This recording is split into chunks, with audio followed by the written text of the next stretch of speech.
ഇപ്പോൾ ഇറാൻ എപ്പോഴും പറയുന്നത് ഈ ബലൂചിസ്ഥാൻ കേന്ദ്രമാക്കി പ്രവർത്തിക്കുന്നവരെ കൺട്രോൾ ചെയ്യാൻ പാകിസ്ഥാന് കഴിയുന്നില്ല.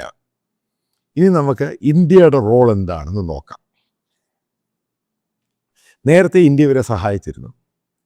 ഏകദേശം 25-30 വർഷം മുമ്പ് ബലൂചിസ്ഥാൻ ആ സംഭവമായിട്ട് ബന്ധപ്പെട്ട് ഗവൺമെൻറ് ഓഫ് ഇന്ത്യയുടെ നമ്മുടെ എക്സ്റ്റേണൽ സെക്യൂരിറ്റി, അതായത് സ്പൈ ഓപ്പറേഷൻ, RAW എല്ലാം കൂടെ ചേർന്ന് ബലൂചിസ്ഥാൻ ഫ്രീഡം മൂവ്മെൻറ്റ് അന്ന് സഹായിച്ചു. പിന്നീട് നമ്മളതിന് പൂർണ്ണമായിട്ടൊക്കെ പിന്മാറി.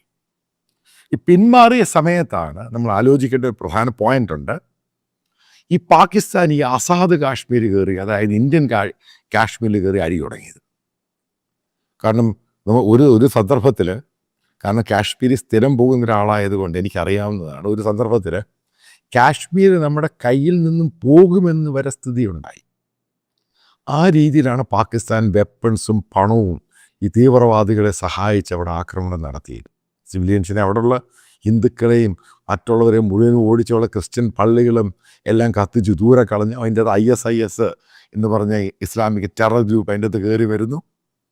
ഇപ്പം ഇവിടെ മോദി അധികാരത്തിൽ കയറി കഴിഞ്ഞപ്പോൾ, അതായത് പത്താൻകോട്ട് സംഭവങ്ങളൊക്കെ നടത്തി കഴിഞ്ഞപ്പോൾ ഗവൺമെൻറ് ഓഫ് ഇന്ത്യ ഒരു തീരുമാനം എടുത്തു പാകിസ്ഥാനിൽ ഇതേപോലെ തന്നെ ചെയ്യാൻ.